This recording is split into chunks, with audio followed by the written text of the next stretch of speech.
ఓం శ్రీ సాయిరామ్. భగవాన్ శ్రీ సత్యసాయి పాదపద్మకు నమస్కరిస్తూ అందరికీ సాయిరామ్. నాకు ఈ సత్యం శివం సుందరం చదవడానికి అవకాశం ఇచ్చిన శ్రీ ఎంఎల్ లక్ష్మీనారాయణ గారికి, వరలక్ష్మి గారికి హృదయపూర్వక పాదాభివందనం. కోటేశ్వరరావు గారికి, పార్థసారథి గారికి, పద్మ గారికి హృదయపూర్వక కృతజ్ఞతలు. నిన్న పద్మావతి గారు కొంచెం జరిగిన కొంచెం వాయిస్ విషయాలు రేజ్ చేయాలి. సాయిరామ్. ఓం శ్రీ గణేశాయ నమః. ఓం శ్రీ సరస్వత్వై నమః. శ్రీ గురుభ్యో నమః. హరి ఓం. సాయిరామ్. నిన్న పద్మావతి గారు, కోటేశ్వరరావు గారు చదివిన విషయాలను కొన్ని విషయాలు తెలుసుకుందాము. బెంగుళూరులో చెప్పులు కుట్టుకునే మాదిగను స్వామి ఆశీర్వదించటము, స్వామి విషము పదార్థాలు తిని పాము కరిచిన దాని నుండి బయటపడటము, కరణం సుబ్బమ్మ గారి ముక్తి కలిగించటము, అలాగే మహమ్మదీయులను పేర్ల పండుగ చేయమని చెప్పి వారందరినీ ఆశీర్వదించటము మొదలైనవి జరిగినాయి. అలాగే ఒక భక్తునికి మార్చి, ఒక వ్యక్తిని బుద్ధులు మార్చి భక్తునిగా చేయటము, మరొక భక్తుని చెల్లెలు స్వామి ఆపరేషన్ చేయాలని అంటే స్వామి దగ్గరికి వచ్చి స్వామి ఆజ్ఞ లేనిదే చేయించుకోనని అలాగే నమ్మకంగా ఉంటే డాక్టర్లు ఎంత ఒత్తిడి పెట్టినా సరే స్వామి ఆజ్ఞ తీసుకొని అనేసరికి అంత నమ్మకంతో ఉండడం వలన ఆపరేషన్ లేకుండానే తర్వాత తగ్గటము, అలాగే సాకమ్మ గారి అనుభవాలు, అలాగే చించోళి లక్ష్మీబాయమ్మ గారి షిరిడి బాబా పత్తి బాబా ఒకటేనని తెలుసుకుని అక్కడికి వెళ్ళటము, కుప్పం రాధాకృష్ణ గారికి పునర్జన్మ ఇవ్వటము, కారు కింద పడిన బాలుని రక్షించటము, అలాగే బాబా వారిని శంకించిన వారందరికీ తెలియచేయటానికి ఆ చెవుడు మూగ ఉన్నట్టు మాటలు రావటము, ఈ విధంగా ఇవన్నీ నిన్న జరిగినాయి.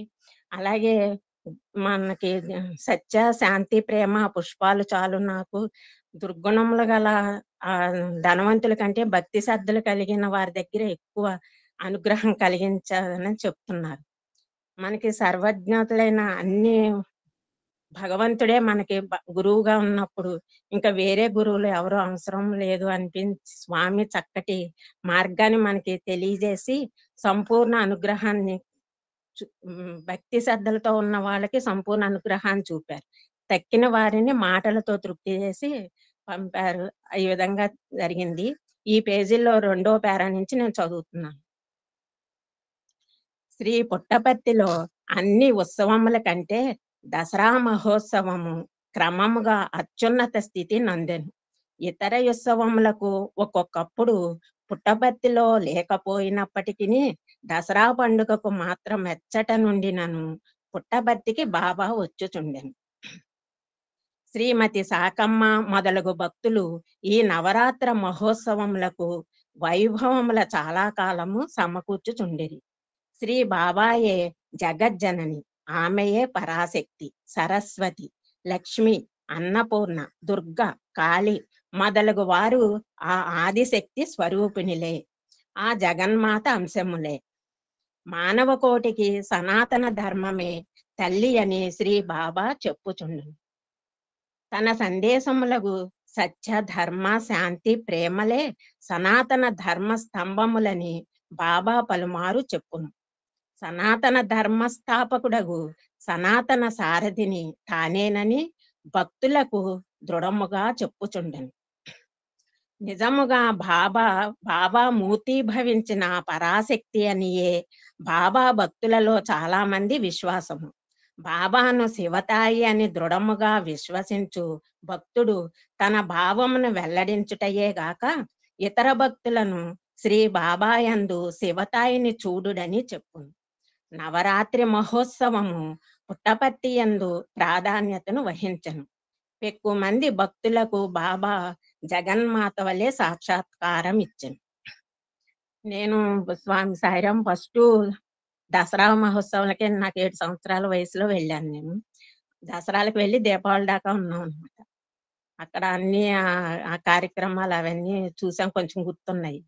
అలాగే బాబాయే జగజ్జనని అన్నీ సాయి జగన్మాతే మనం అనుకున్నప్పుడు, భక్తులు ఒక నమ్మి ఖచ్చితంగా బాబాయే జగన్మాతని నమ్మి విశ్వసించినప్పుడు, అలాగే ఆ భక్తులు ఇతర భక్తులను కూడా మీరు బాబాని అలాగే చూడండి అని కూడా చెప్తారు.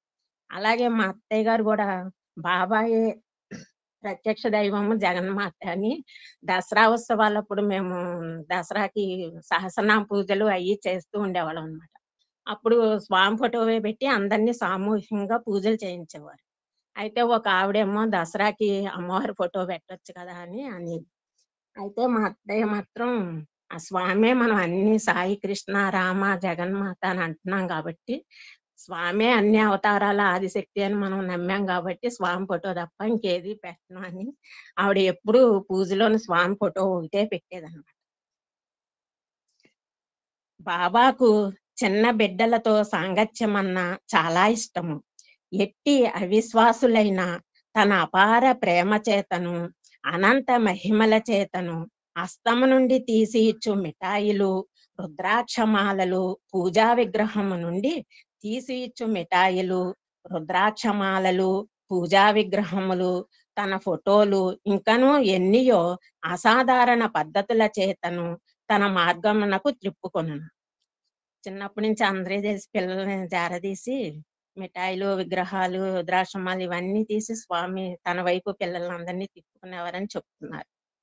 ఒకప్పుడు చేతివేళ్లను త్రిప్పుట చేత తెల్లని గోడలపై చిత్ర విచిత్ర వస్తువుల చూపిన పిల్లలు ఆనందింపచేయును. తడి ఇసుకను ఉండగా చేసి పిల్లల చేతిలో పెట్టిన లడ్డుండలుగా మారును. ఆ పిల్లలు వాని తిని ఆనందింతురు. పిన్న వయసులోననే బాబాను కలిగి గురునిగను రక్షకునిగను వారినే నమ్మి అభివృద్ధిలోకి వచ్చుచున్న బిడ్డల భాగ్యమే భాగ్యం. నేను కూడా చిన్నప్పుడే దర్శనం చేసుకుని ఆ భాగ్యం నాకు ఉందని చిన్నప్పుడు నేను దర్శనం చేసిన పాద నమస్కారం ఫస్ట్ లైన్ లోనే కూర్చునేవాళ్ళం ఎప్పుడు ఇసుకలోను. పాద నమస్కారము ఆయన ఒక్కోసారి చెయ్యి పెట్టి ఆశీర్వదించారు. ఒక్కోసారి చిరు నవ్వు నవ్వేవారు. ఒక్కోసారి చేతులు ఇలా తిప్పుతా వెళ్ళేవారు. ఒకసారి నేను తలగొక్కుంటుంటే ముక్కు కోస్తానన్నట్టుగా అనటము. ఆ ఆనందాన్ని నేను కూడా కొద్దిగా అయినా అనుభవించాను సాయిరాం. శ్రీ బాబా గారి అనుగ్రహము వలన కలిగిన పిల్లలకు నామకరణము చేసియు, అక్షరాభ్యాసము చేసియు, తన అనుగ్రహము భక్తులకు తెలుపుచుండును. అక్షరాభ్యాస సమయముల మామూలుగా అక్షరములను తేనె మొదలగు వానితో నాలుకపై వ్రాసి, పలకలపై ఓనమాలు వ్రాయించును. ఇంతయే గాక అక్షరాభ్యాస నిజ తత్వమును తెలియపరచుచు ఆ బిడ్డలకా పిన్న వయస్సునందే ఓం నమః శివాయ, ఓం నమో నారాయణాయ ఇత్యాది మంత్రములను ఉపదేశించును. శ్రీ బాబా గారిపై రచించబడిన యొక్క అరవపాట యందు జ్ఞానామృత ప్రధాన మొనర్చునో సాయి మాత అను సంబోధన ఉన్నది. క్రమముగా మా చెల్లికి కూడా అక్షరాభ్యాసం చేయటం నేను చాలా మంది నేను చూసాను అక్షరాభ్యాసాలు చేయటం, రాయటం అది. క్రమముగా దసరా వేడుకలు పెరిగినవి. ఉపన్యాసములు, సంగీత కచేరీలు, నాటక ప్రదర్శనలు, అన్నదానములు మొదలగు కార్యక్రమములతో దసరా వైభవము నానాట వృద్ధి అగుచుండెను.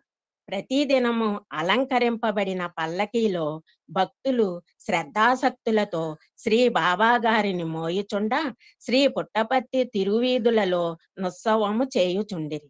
ఉత్సవ కాలములో ఒక్కొక్కప్పుడు పూలరేకులను వెదజల్లినప్పుడు ఒక పక్క సిద్ధిబాబా ప్రతిమ గల డాలర్లు భక్తులకు దొరుకుచుండెను.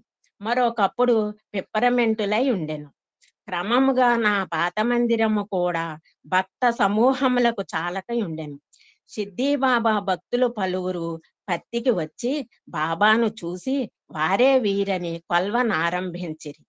పత్తి నుండి ఎవరైనా సిద్ధికి పోయినా అట్టి వారు శ్రీ సత్యసాయి బాబా దగ్గరకే తిరిగి వచ్చుచుండిరి.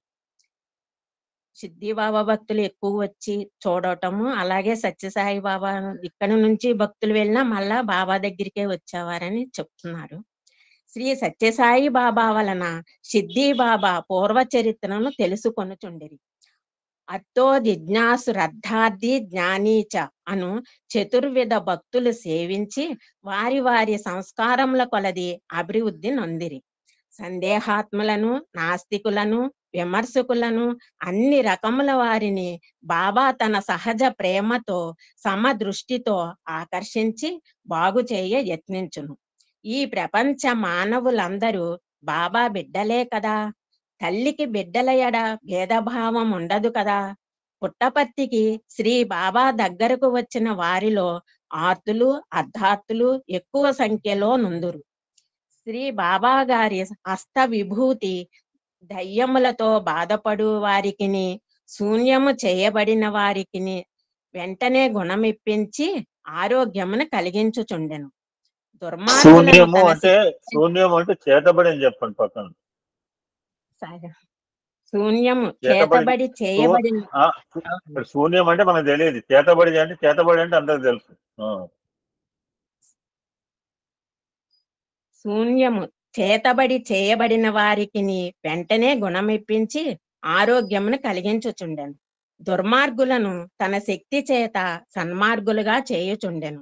ఒకనాటి రాత్రి బాబా ఒంటరిగా చిత్రావతి కావలిగట్టున నుండు కొండపై కూర్చుని యుండ అచ్చోటకి దొంగలింపబడిన ఆస్తులతో దొంగలు కొందరు వచ్చి బాబాను చూచి నిశ్చేష్టులైరి.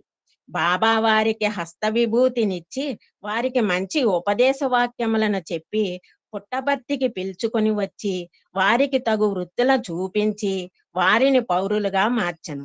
అందు ముఖ్యుడై బలశాలి అయిన వానిని తన మందిరంనకు రాత్రి కాపలా వాణినిగా చేసినట. అదంతా స్వామికే సాధ్యమండి. ఎలాంటి వారినైనా మార్చి తన దగ్గరికి చేర్చుకునే ఆరోగ్యం గాని, అలాగే ఇప్పుడు ఈ చేతబడిని గాని, దొంగలను గాని, ఆస్తి ఎవరినైనా సరే మార్చగల శక్తి స్వామికి మాత్రమే ఉంది. పాత మందిరము ముందు ఖాళీ జాగాలో రేకుల వసారా వేసిరి. అదియు చాలదయ్యను. మందిరపు వెనుక భాగమున కొన్ని గదులు నిర్మించిరి. బాబా గారికి స్నానమునకు, నివాసమునకు ప్రత్యేక గదులు ఏర్పరిచిరి. ఇట్టి గదులలో ఒక దానిలో డాక్టర్ పద్మనాభం గారి తమ్మునికి హెర్నియా ఆపరేషన్ బాబా చేశాను. ఒకనాటి రాత్రి మందిరపు వెనుక ఖాళీ మైదానంలో శ్రీ బాబా పండుకొని నిద్రించుచు ఉన్నట్లుండి లేచి కూర్చుని లోగడ తానొక భక్తునికి ఇచ్చియుండు రక్షనాథుడు పోగొట్టుకొనెననియు, తన దగ్గరకు ఆ రక్ష తాయెత్తు వచ్చినదనియు, తక్షణమే బాబా మద్రాసుకు పోవలసి ఉన్నదనియు చెప్ప ఆ సమయముననున్న భక్తులందరూ బాబాను పోవద్దని ప్రార్థించిరి. ఆ తాయెత్తును శ్రీ శేషగిరిరావు వద్ద ఇచ్చి నడుముకు గుడ్డలో గట్టిగా పట్టుకొనుమనియు, మద్రాసుకు పోవు వారి చేత దానిని పంపుదుననియు చెప్పి అతని చేతికి తాయెత్తునిచ్చెను. 2 గంటలైన పిమ్మట బాబా లేచి కడుపుబ్బ నవ్వనారంభించెను. భక్తులందరూ బాబా చుట్టూ చేరిరి. శ్రీ శేషగిరిరావును లేపి, నీ చేతికిచ్చిన తాయెత్తు నీటు తెమ్ము అని అడిగాను. నడుముకు పంచెలో కట్టుకున్న తాయెత్తు లేనందున శేషగిరిరావు నివ్వెరపోయాను. అప్పుడు బాబా తాను మద్రాసుకు పోయి తాయెత్తునిచ్చి వచ్చితనని చెప్పాను. ఆ ఆపరేషన్ చేసిన ఆయన అంత అదృష్టవంతుడు. ఆయనకు ఆపరేషన్ చేశారు. అలాగే మనం బాబాని ప్రార్థించినా ఆయన చేసే పని ఆయనే చేస్తారనేది ఇది ఉదాహరణ. అంత కడుపుబ్బ నవ్వనారంభించా అంత స్వామి అంత పెద్ద నవ్వు విని ఆ రోజుల్లో ఉన్న వాళ్ళందరూ చాలా అదృష్టవంతులు. మనం ఎప్పుడూ చిరు మందహాసంగా నవ్వే స్వామినే చూసాం కానీ ఆ రోజు వాళ్ళందరూ ఎంత అదృష్టవంతులో అది మనం తలుచుకుంటే ఊహ చాలా బాగుంది. భక్తులు పాత మందిరమును మరవజాలరు. బాబా తమతో కలిసి మెలిసి భజన కీర్తనలు వ్రాసి ఇచ్చుచు, భజన చేయించుచు, ప్రేమతో వారిని చూచుచు, పాటలు తప్పులుగా పాడినప్పుడు సవరించుచు, నది ఇసుకలోనికి గాని, ఆవలిగొట్టున తోపులోనికి గాని, కొండపైకి గాని పలుమారు భక్తుల పిలుచుకొని పోవచ్చు, మహిమల చూపుచు, ఒకప్పుడు గుజ్జనగోళ్లను అంటే పలహారాలమును వంట చేయించి అందరికీ పెట్టించుచు, ఒక్కొక్కప్పుడు తానే వడ్డించుచు భక్తులను ఆనందింప చేయుచుండెను. చిన్న విషయములను గొప్పవిగా మనసులో కల్పించుకొని బాధపడకూడదని భక్తులకు సలహాలిచ్చును. నిత్యము జపము చేయించు నిత్యము జపము చేయుచు మనశ్శాంతిని బడయవలెనని చెప్పును. ఒకనాటి సంభాషణ ఉన్నట్లుండి ఒక భక్తురాలను చూచి జపము చేయుటలేదా అని అడిగి ఆమె జవాబు చెప్పబోచుండగా, సరి సరి నాకు తెలియను, నీ జపమాలను పోగొట్టుకుంటివి కదూ, ఇదిగో తీసుకొమ్ము అని హస్తమున తీసి ఇచ్చెను.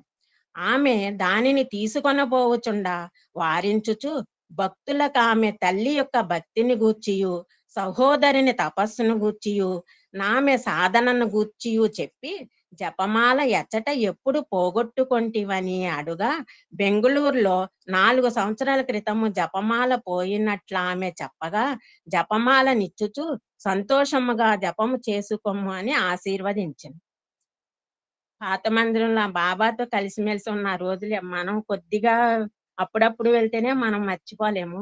ఆ రోజుల్లో బాబాతో కలిసిమెలిసి భజన పాడుచూ, ఆడుతూ, స్వామి పెట్టే తింటూ అన్ని మహిమలు చూసుకుంటూ ఇంకా అసలు ఎవరు మర్చిపోలేరు సాయిరాం. ఆ జపమాల పోగొట్టుకున్న ఆమె, ఆమె తల్లి యొక్క భక్తిని, ఆ సహోదరుని భక్తిని, తపస్సుని గూర్చి చెప్పి 4 సంవత్సరాల క్రితం పోయిన జపమాలను ఆమెకు ఇచ్చి ఆశీర్వదించారంటే చాలా సంతోషంగా ఉంది. నానాట పాత మందిరము కూడా చాలనందునను శ్రీ స్వామికి చాలా అసౌకర్యముగానున్నందునను కొత్త మందిర నిర్మాణమునకు భక్తులను అనుజ్ఞ వేడిరి.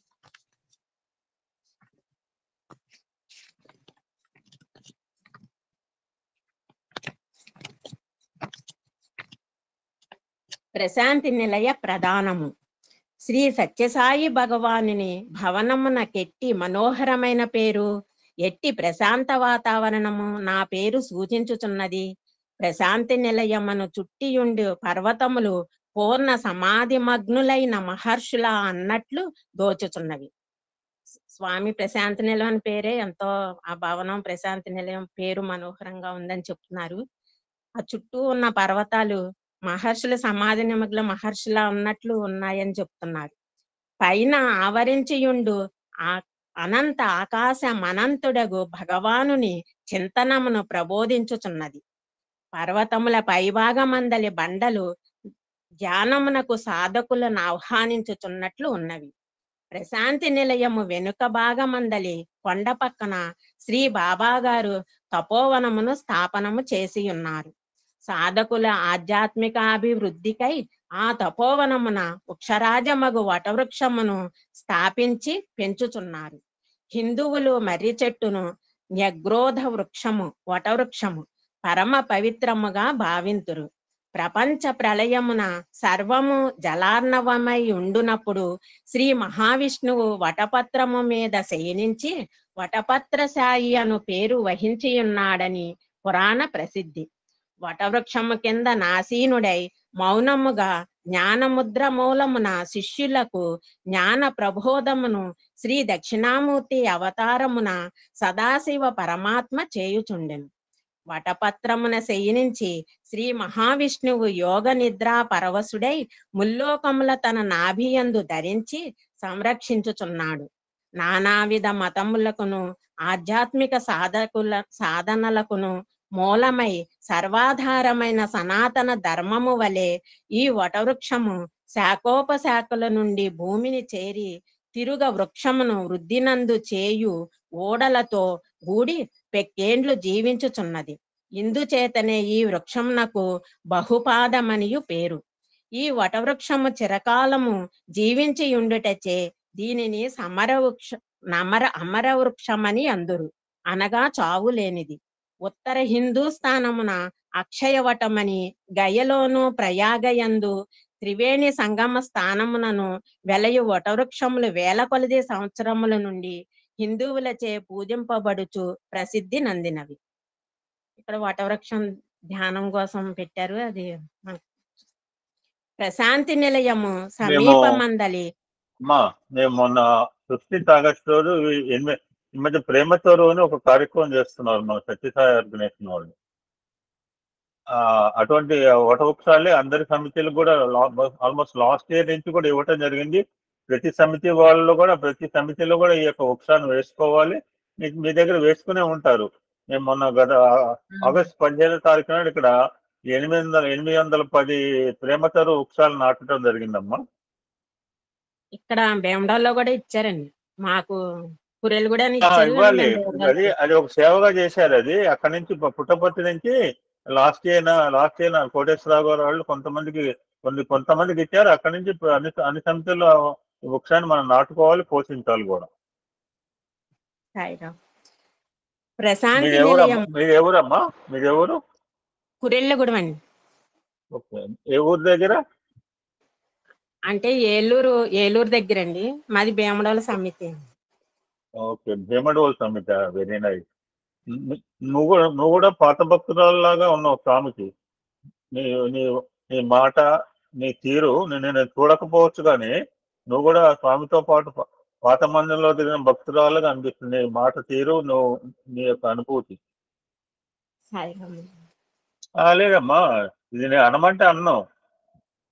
నేను అనమంటే కాదు, మన హృదయంలో వచ్చిన the way of your expressing, the way of your enjoying the beauty with Bhagavan, అది అందరికీ ఇక్కడ ఉన్న 56 మంది 56 రకాలుగా అనుభూతి పొందుతామమ్మా. అందరికీ ఒక రకం అనుభూతి ఉండదు. అవును సాయిరామ్మ, నిన్న ఆ పేజీ కోటేశ్వరరావు గారు పూర్తి చేసేస్తారేమో, ఎందుకు ఆపేశారో అనుకున్నాను. కానీ ఆ 3 విషయాలు నాకు కొంచెం కొంచెం చెప్పే అవకాశం కోసం ఆ పేజీ స్వామి నాకు ఇచ్చారేమో అనుకున్నాను. దసరాకి వెళ్ళటం, సాయి మాతనని మా అత్తయ్య చెప్పటం, ఆ పిల్లలతో నేను కూడా ఉండటం, అది ఎప్పుడూ మర్చిపోలేం సాయిరాం. సాయిరాం. ప్రశాంతి నిలయము సమీపమందలి తపోవనమున శ్రీ స్వామిచే ప్రతిష్ఠింపబడి అభివృద్ధి నందుచున్న వటవృక్ష ప్రాధాన్యత, పవిత్రత ప్రత్యేకము. 1959వ సంవత్సరము ఏప్రిల్ నెలలో చిత్రావతి ఇసుకలో భక్తజన పరివృతుడై ముచ్చటించు సందర్భమున శ్రీ బుద్ధిని గూర్చియు బోధి వృక్షమును గూర్చియు తపస్సు కొరకు సాధకులు ప్రత్యేకముగా అనుకూల ప్రదేశముల అన్వేషించుట గూర్చియు చెప్పుచు మహిమోపేతములైన బీజాక్షరములు కలిగి 15 అంగుళముల పొడవును 10 అంగుళముల వెడల్పును గల తామ్ర శాసనమును చిత్రావతి నది ఇసుకలో నుండి అందరి సమక్షముననే అస్తమున తీసి చూపుచు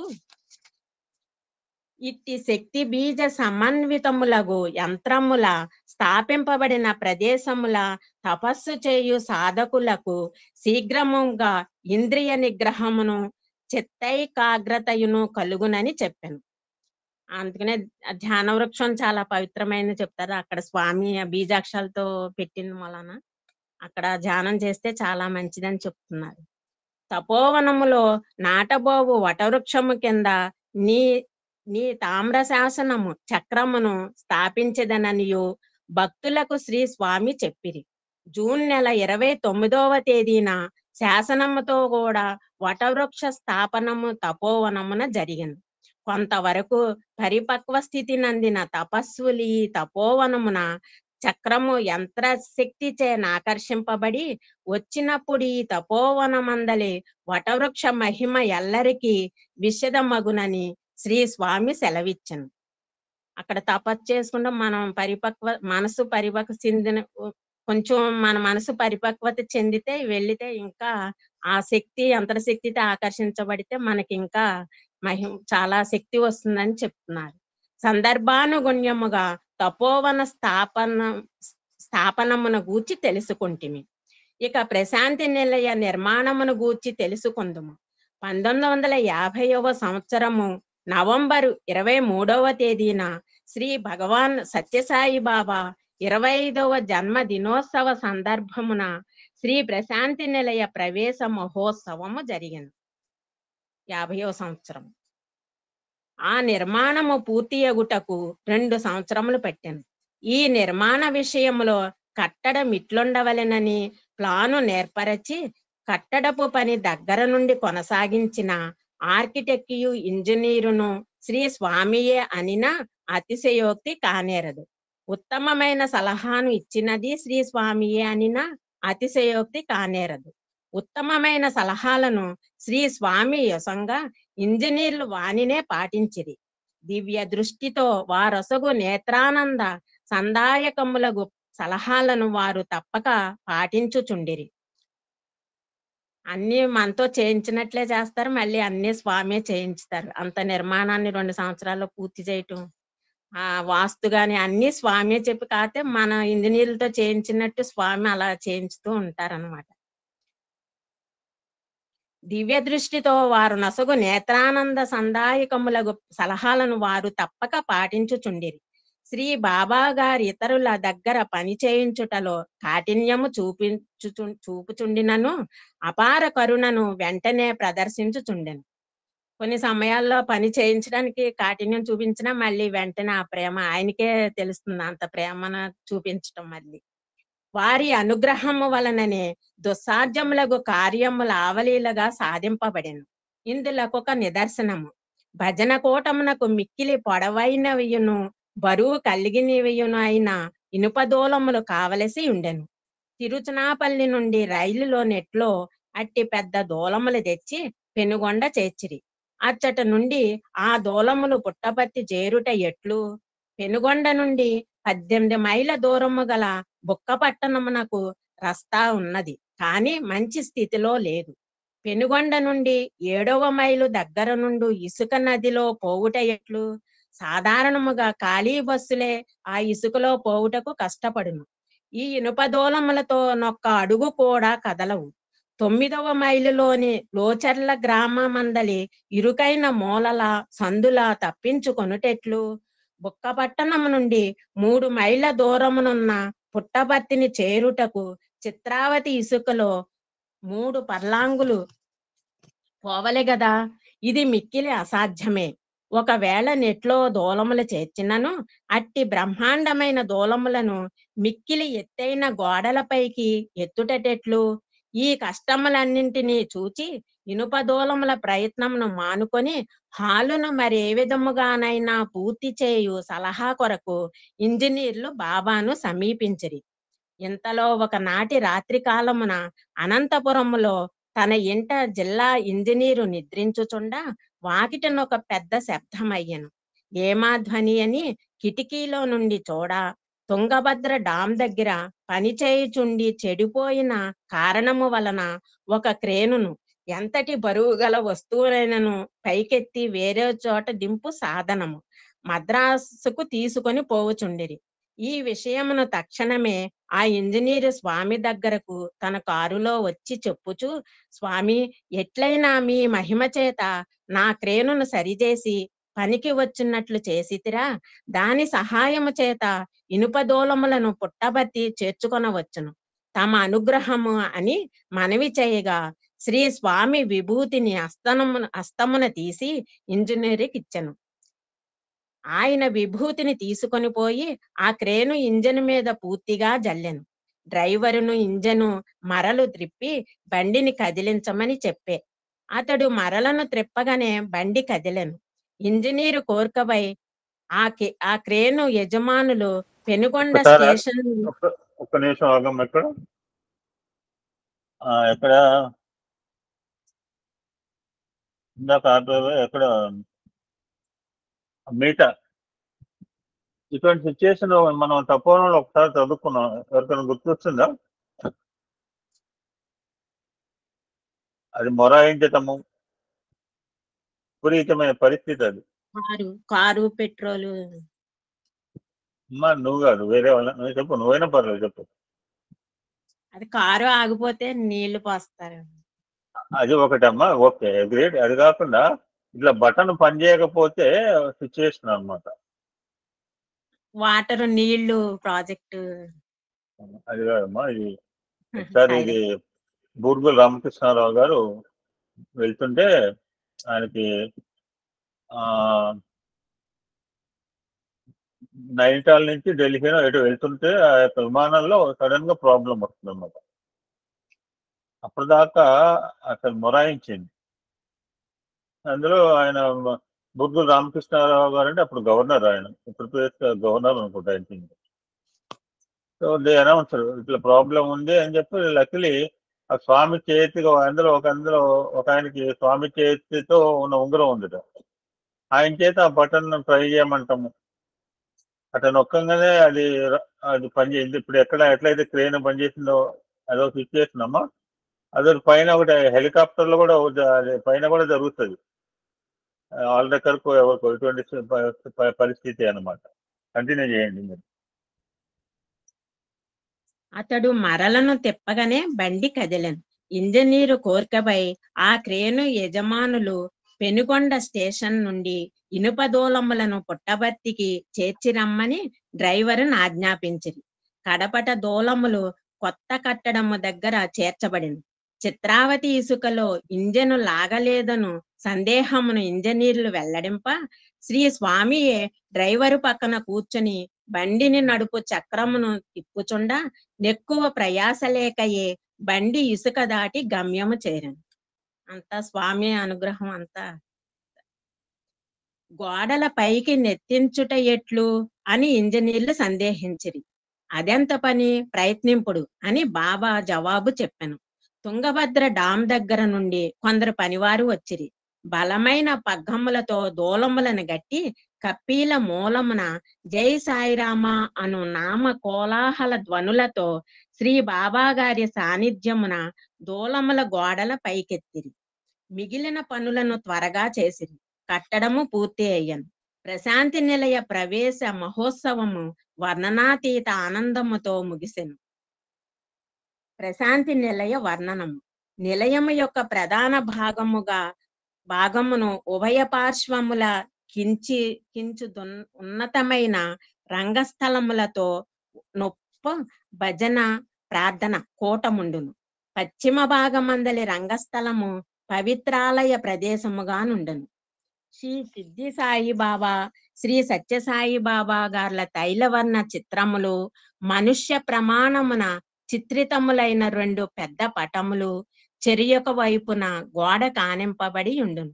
పాము పడగతోనూ పానవట్టముతోనూ వెండి సిద్ధి సాయిబాబా విగ్రహము మధ్య భాగమున ఉండును. ఈ విగ్రహము కింద భగవాన్ శ్రీ సత్యసాయి బాబా పటముండును. ఆలయములలో ప్రతిష్ఠింపబడిన విగ్రహములకు జరుపబడు సక్రమ పూజా విధానములిచ్చట అవలంబింపక మధ్యాహ్న కాలమందును సంధ్యా సమయమున 2 పూటల భజన జరుగును. లాంఛనముగా పూజయు జరుగును. మిగతా వేళల హాలులో ధ్యానము చేసుకొనవచ్చును. స్వరూప ధ్యానము చేయువారికి విగ్రహములు సహాయకారుగులుగా నుండును. పూజా విధానం కాకుండా పొద్దున్న సాయంత్రం మధ్యాహ్నం భజన, సాయంత్రం అక్కడ హాల్లో ధ్యానం చేసుకోవడానికి అవకాశము. స్వరూప ధ్యానం అంటే సాయిరాం మనం మనసుకి విగ్రహం మనసులోకి వచ్చినట్లేనా అని అనుకుంటున్నాను. పర్వదినములందు ప్రత్యేకముగా జరుపబడు పూజలేమియూ లేవు. నిర్ణీత విధానమున ప్రార్థనలు గాని నిత్య పూజలు గాని ఉండవు. శ్రీ సిద్ధి సాయిబాబా గారి విగ్రహం అచ్చట నుండవలెనను నిర్బంధము కూడా లేదు. అది కేవలము ప్రార్థనా మందిరమే. శ్రీ రామకృష్ణ, శ్రీ వివేకానంద, శ్రీ శంకర, శ్రీ రామానుజ, శ్రీ మధ్వ, శ్రీ బుద్ధ, శ్రీ జీసస్, శ్రీ సూరదాసు, శ్రీ తుకారం మొదలగు సాధకులయు మహాపురుషులయు పటములు భక్తుల ఉపయోగార్థము నలువైపులా గోడలకు అమర్చబడి ఉన్నది. ప్రశాంతి నిలయపు క్రింది భాగమందలి వెనుక భాగపు గదులలో కొన్నిటి యందు వస్తువులు భద్రపరుపబడును. ముందు భాగమందలి 2 గదులు భక్తులకు శ్రీ స్వామివారు ప్రత్యేక దర్శనములిచ్చుటకు ఉపయోగింపబడును. మిద్దె పైభాగమందలి గదులు శ్రీ స్వామివారి నివాసమునకు ప్రత్యేకింపబడి ఉన్నవి. ప్రధాన కట్టడపు ముందు భాగమున పోర్టికోపై పై అంతస్తు గల కట్టడం ఉన్నది. ఆ కట్టడంలోనికి శ్రీ స్వామివారు వచ్చి క్రింద మైదానంలో ఉన్న వేల కొలది ప్రజలకు దర్శనమిత్తురు. అక్కడ పొద్దున్నే ఉదయ దర్శనం అని స్వామి టిఫిన్కి వెళ్తున్నారని 9ంటికని భోజనం అస్తమానం అక్కడ నుంచుంటే చాలా సార్లు దర్శనం పైనుంచి ఇచ్చేవారు. అది నాకు గుర్తుంది సాయిరాం. శ్రీ స్వామివారు వచ్చి కింద మైదానంలో ఉన్న వేల కొలది ప్రజలకు దర్శనమిత్తురు. శ్రీ నవరాత్రి, శ్రీ శివరాత్రి, శ్రీ జన్మ దినోత్సవ సందర్భములలో పతాకోత్సవము జరుపుచు శ్రీ స్వామి ఉపన్యాసమిత్తురు. ఆ పోర్టికో కట్టడపు ముందు భాగమున పై అంతస్తులో మధ్య భాగమందు మురళీధరుడైన శ్రీకృష్ణుని యొక్క మనోహరమైన చలువరాతి విగ్రహం ఉన్నది. పైన రెండవ అంతస్తు మైదాన ప్రదేశమున పతాకము క్రింద శ్రీ బాబా గారి శిలా విగ్రహము రొమ్ము వరకు మాత్రమే బస్ట్ అమర్చబడి ఉన్నది. పతాకోత్సవము జరుపునప్పుడు శ్రీ బాబా ఈ ప్రదేశమున నిలువబడి వేల కొలది ప్రజలకు అభయమిచ్చి ఆశీర్వాదము చేయుచుండెను. పోర్టికో ముందు భాగపు క్రింది మైదానమునందు వలయముల మధ్య స్తంభమును ఏర్పరిచి ఉన్నారు. ఆ వలయములతో కూడిన స్తంభ చిత్రము పతాకముపై చిత్రింపబడి ఉన్నది. వలయముల మధ్య భాగమందలి స్తంభము యోగమునకు గుర్తుగా ఉన్నది. వలయములో యోగ భూమికలకు మెట్లు గుర్తులుగా ఉన్నవి. ఈ యోగమును అనుష్ఠించుట వలన హృదయ వికాసము కలుగుచున్నది. స్తంభము పై భాగమున అమర్చబడియుండు దళములు వికసించిన హృదయ కమల దళములను సూచించుచున్నవి. సంపూర్ణ భక్తి ఫలమగు జ్ఞానజ్యోతి వికసించిన హృదయమున ప్రకాశించుటను సూచించుచున్నది. సంపూర్ణ భక్తి ఫలమగు జ్ఞానజ్యోతి వికసించిన హృదయమున ప్రకాశించుటకు సూచించుచున్నది అనున్నట్లు స్తంభము యొక్క అగ్రభాగము సూచించుచున్నది. మొదటి రెండవ వలయములు ఇసుకతోనూ అప్పుడప్పుడు కత్తిరింపబడవలసిన ఒక విధమగు గడ్డితోనూ ఉండును. యోగ సిద్ధి నందుటకు మొదటి ప్రతిబంధకములగు కామ క్రోధములను ఈ రెండు వలయములు సూచించును. అప్పుడప్పుడు కత్తిరిస్తే కామ క్రోధాలకి రెండు వలయాలు సూచిస్తాయి. దూరము నుండి చూచిన నాశను కల్పించుచు దగ్గరకు పోగానే ఆశాభంగము కలిగించు ఎండమావుల పోలు కామమును ఇసుకమయమైన వలయము సూచించును. అప్పుడప్పుడు కత్తిరింపబడవలసిన గడ్డి వలె తల ఎత్తినప్పుడల్లా వివేక ఖడ్గముతో ఖండింపవలసిన క్రోధమును గడ్డితో కూడిన రెండవ వలయము సూచించును. ఎరుపు రంగు గల రెండు మెట్లు ఒకదానిపై ఒకటి ఉండును. రెండు రకములకు ద్వేషము ఈ రెండు మెట్లు సూచించును. కామమునకు అనగా కోరిక తీర్చుకొనుటకు చేయు ప్రయత్నమునకు ప్రతిబంధకమైనప్పుడు ఆ వస్తువుల పైననో మనుష్యుల పైననో కలుగునది మొదటి రకపు ద్వేషము. తమకు బాధను కష్టమును కలిగించు మనుజునిపై కలుగునది రెండవ రకము ద్వేషము.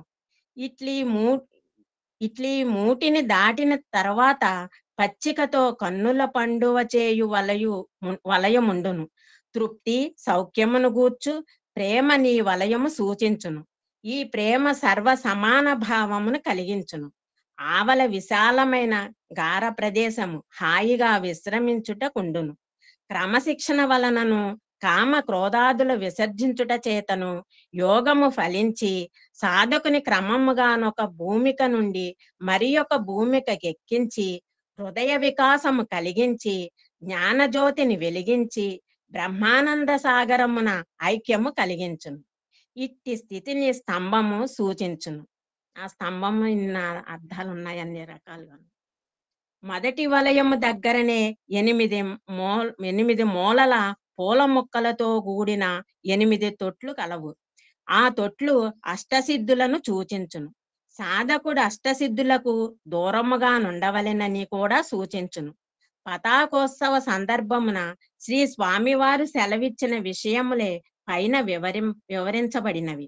పతాకమునందలి చిహ్నము యొక్క భావములను చక్కగా మననము చేసుకొని తప్పక ప్రతి సాయి భక్తుడు ఇతర సాధకులు కూడా తమ తమ హృదయముల నీ ప్రశాంతి పతాకమును సుప్రతిష్ఠితము చేసుకొని ఆ భావము పొందవలెనని సాధింపవలెనని శ్రీ బాబా గారు ఉపదేశం ఇచ్చుటయేగాక ఆజ్ఞాపించుట కూడా నుండును.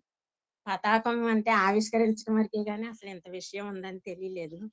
చాలా అర్థవంతంగా చెప్పారు. ప్రార్థనా మందిరములోనికి పోవలనిన 3 ద్వారములు దాటవలసి ఉండును. ప్రశాంతి నిలయం అను పేరు కలిగి నిలయ ఆవరణంలోనికి ప్రవేశించు చోట మొదటి ద్వారము ఉండును. అదే తమోగుణ ద్వారము. ఈ ద్వారమును దాటిన వారిని తమోగుణము బాధింపదు. కారణమేమన భక్తులు హృదయములలో దైవ సన్నిధికి పోవుచున్నాము కదా అను తలంపును ఇతర దైవ చింతనలు పొడసోపగానే హృదయమును ఆవరించియుండిన తమస్సు అంటే చీకటి లేక అజ్ఞానము వదలును. ఆ ద్వారం వెళ్ళేటప్పటికి మనం దైవ సన్నిధికి వెళ్తున్నామని మనసు పవిత్రమవుతుంది. వెలుగు జ్ఞానము ప్రవేశించును. పూర్ణ తమో గుణము కలవారు లోనికి అడుగు పెట్టలేరు. వలయ చిహ్నము సమీపమున రెండవ ద్వారం ఉన్నది. అది రజోగుణ ద్వారము. ఆ ద్వారమును సమీపించిన తోడనే భక్తునకు విద్యుత్ దీపాలంకరణము మొదలగు అద్భుత దృశ్యములు కనపడును. ఇవి మానవులందరి రజోగుణమును ప్రేరేపించును. ఈ ద్వారము దాటి మూడవ ద్వారము దగ్గరకు వచ్చు లోపల రజోగుణ భావము క్రమముగా తగ్గిపోవును. మూడవ ద్వారమునకు సత్వగుణ ద్వారం అని పేరు. ప్రార్థనా మందిరములోకి పోవలెనన్నా ఈ ద్వారమును దాటియే పోవలెను. హాలులోనికి పోయిన తోడనే ప్రతి భక్తుని హృదయమున శాంతి ఆనందము ప్రకాశింప మొదలుపెట్టును. ప్రశాంతి నిలయమునకు ముందున్న పూల తోట భక్తులచే సమర్పింపబడిన భక్తి సూచకమగు కానుక.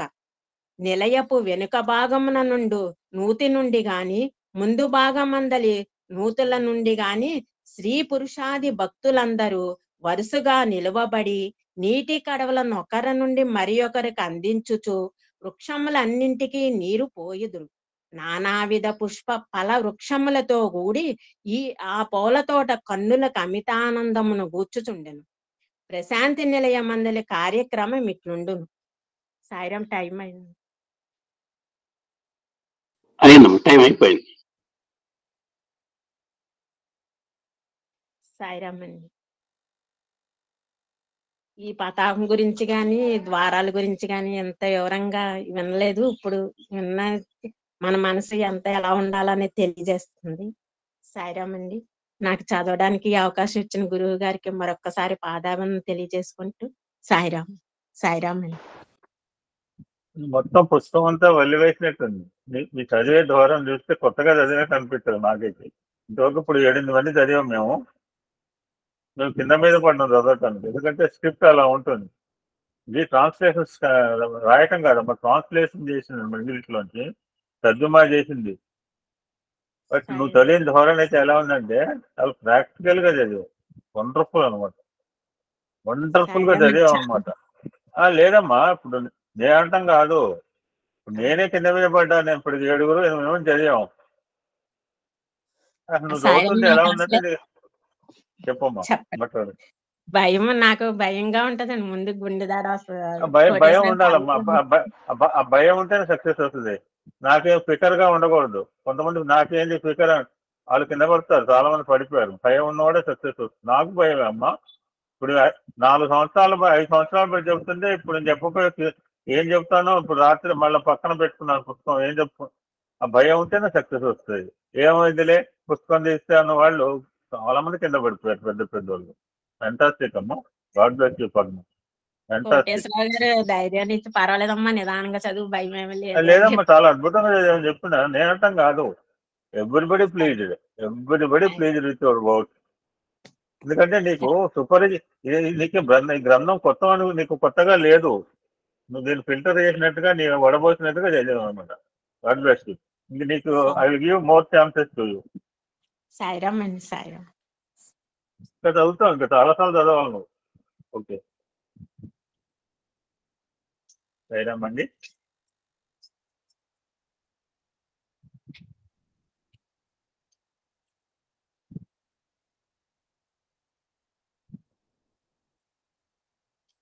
ఈ సంవత్సరం కృష్ణాష్టమి సిరీస్ లో టుడే ఇస్ ద లాస్ట్ అండి.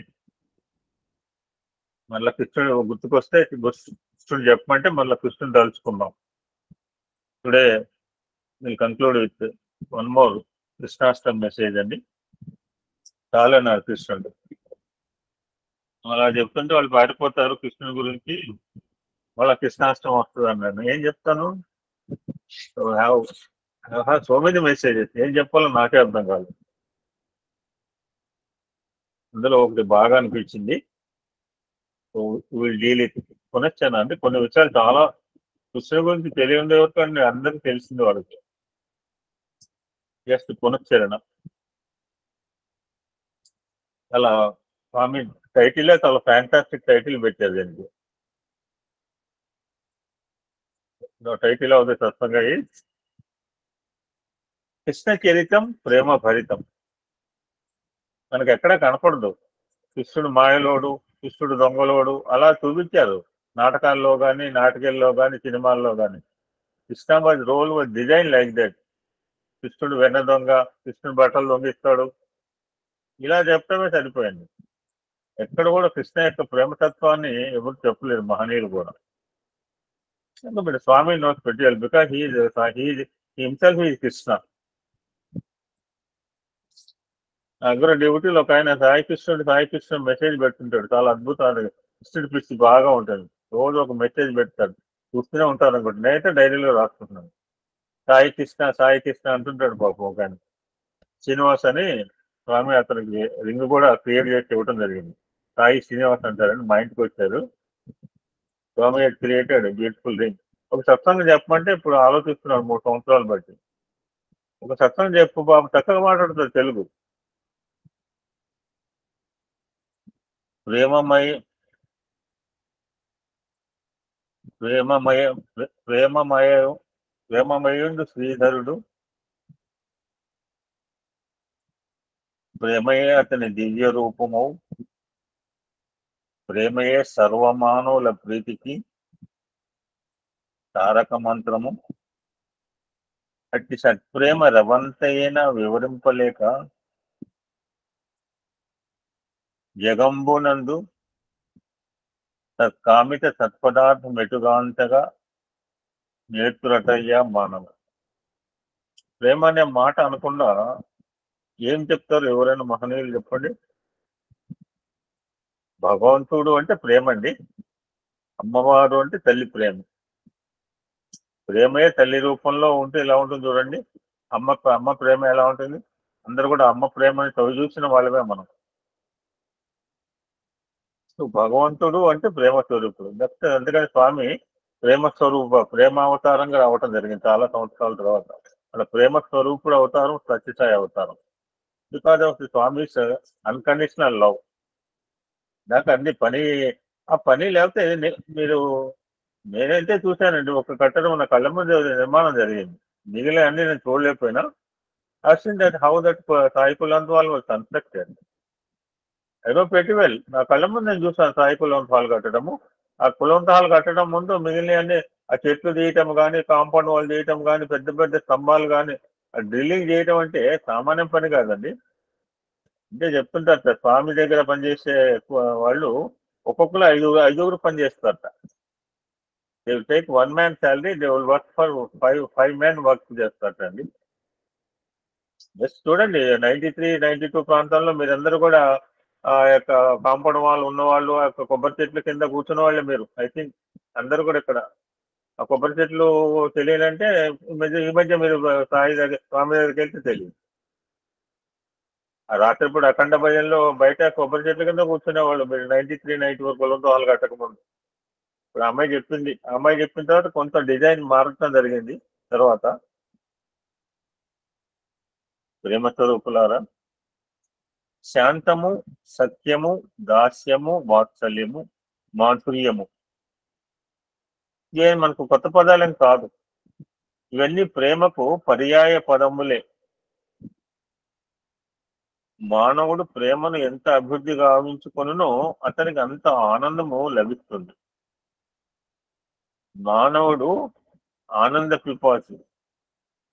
అదే సినిమాలో నేను ఒక ప్రేమ పిపాసిని అంటాడు ఏదో సినిమాలో.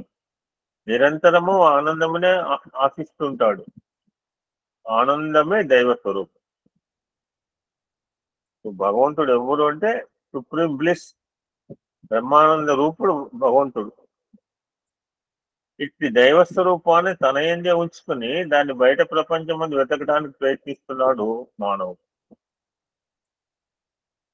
కొన్ని చాలాసార్లు అనుకున్నాం చదువులో ఆనందం ఉంది, మేము స్కూల్కి పోయి వచ్చాం, పిల్లలు చక్కగా హ్యాపీగా చదువుకుంటున్నారు. ఉద్యోగంలో ఆనందం ఉన్నది, పదవిలో ఆనందం ఉన్నదని, గృహస్థ ధర్మంలో ఆనందం ఉన్నదని, అనేక విధములుగా ఆరాటపడుతున్నాడు. ఈ మాటను చాలాసార్లు నేనే చెప్పాను. కానీ ఎన్ని ప్రయత్నములు చేసినప్పటికీ ఆనందమును అనుభవించుకోలేకపోతున్నాడు. ఇప్పుడు ఇందాక అమ్మాయి మాట్లాడింది చూడండి, ఆ అమ్మాయి ఆనందాన్ని అనుభవించి చెప్తోంది. అమ్మాయి ఆనందాన్ని అనుభవించి మాట్లాడుతున్నాడు. మాటలు తీరు చూస్తుంది. ఆనందం చెప్పడం వేరు, ఆనందం అనుభవించడం వేరండి. భగవంతునికున్న సమస్త నామముల్లోనూ సచ్చిత్ ఆనందం అనేది అత్యుత్తమైన నామం. సత్ అనగా త్రికాలములందు త్రిలోకములందును మారంది సత్యము. నిజము వేరు, సత్యం వేరు. రామనాథ్ అనిల్ కుమార్ గారు చెప్తుంటారు. సార్ అన్నట్ట అనిల్కు నీకు సత్యము నిజం అంటే చెప్పేట. ఇప్పుడు ఈ డ్రెస్ వేసుకున్నావు, సాయంత్రం ఇప్పేస్తావు, మళ్ళీ ఇంకో కోట్ వేసుకుంటావు, అది సత్యం ఎలా అవుతుంది? ఆయనే చెప్పారు అనిల్ కుమార్ గారు, వినండి. చిత్ అనగా పరిపూర్ణమైన జ్ఞానం కనుక నిత్య ఆనందమును, బ్రహ్మానందమును, అద్వైత ఆనందమును అనుభవించగోరువారు సత్ చిత్ అనుసరించాలి. సత్ అంటే 3 కాలంలో మారంది, చిత్ అంటే పరిపూర్ణమైన జ్ఞానం, టోటాలిటీ ఆఫ్ జ్ఞానం. ఓ పూర్ణంగా, సి లెటర్ కాదు, ఓ లెటర్. సి లెటర్ మిడిమిడి జ్ఞానం. మానవుడు దైవమును పొందే నిమిత్తమై అనేక సాధనలు తలుపుతున్నాడు, నానా విధమైన మార్గములు అనుసరిస్తున్నాడు. కానీ ఇవన్నీ కేవలము తాత్కాలిక తృప్తిని తప్ప శాశ్వతమైన ఆనందాన్ని అందించలేవు. బికాజ్ ఇవన్నీ కూడా ప్రవృత్తి సాధనలు. వీటిని విరమించుకొని నివృత్తిలో ప్రవేశించినప్పుడే ఆనందం లభిస్తుంది. దేహంను భగవదర్పితం గావించడమే నిజమైన సాధన. ఇప్పుడు స్కూల్లోకి వెళ్ళినప్పుడు ప్రిన్సిపాల్ దగ్గర కూర్చున్నానండి. ఆ పైన ఫోటోలో ఒక ఆయన ఈ మధ్యనే కరెస్పాండెంట్ అనమాట, ఎం రామకృష్ణ అని, స్కూల్ కరెస్పాండెంట్. ఆయన ముందు కరెస్పాండెంట్ దగ్గర కూడా నాకు స్కూల్తో పరిచయం.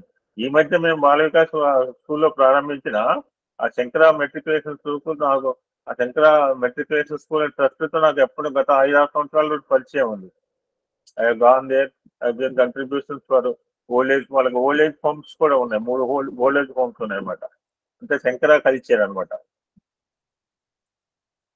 పైన చాలా పెద్ద ఆయన, నేను చూశాను. అబౌట్ 92, 93 అనమాట ఆ మహనీయుడు. మొన్నటిదాకా ఉన్నాడు, ఈ మధ్యనే వైద్యం చేశాడు.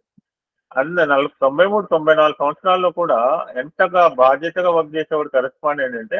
ఆయన రూమే వేరు. ఇప్పుడు నేను కూర్చున్న రూమ్ ప్రిన్సిపల్ రూము, ఆ పక్కన కరెస్పాండెంట్. ఐ గాన్ టు ఆ రూమ్ లో కూడా వెళ్ళింటుంది. I was with him.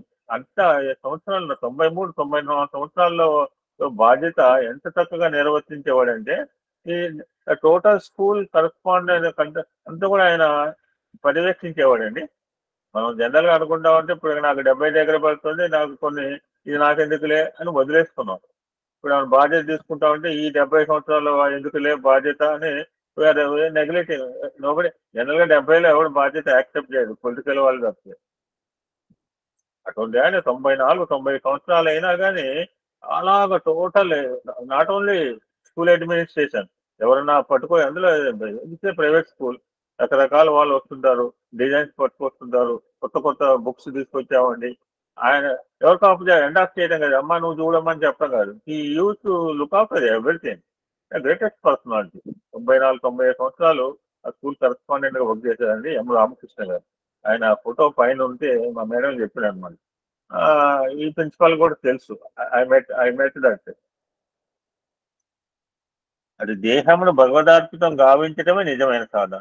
Total సాధనలో ఉండేవాడండి. నేను అనుకున్నాను 95 సంవత్సరాల్లో అలాగా ఎలా ఉండగలిగాడంటే కేవలం స్పిరిచువల్ బేస్ ఉన్న వాళ్ళు మాత్రమే ఉండగలరు.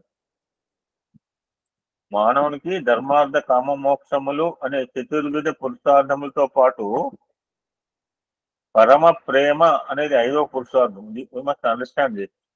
మా మేడం క్లాస్ లో 6వ క్లాస్ చెప్పింది. ఈ 4 స్టేజెస్ చెప్తుంది. బ్రహ్మచర్యము, వానప్రస్థము.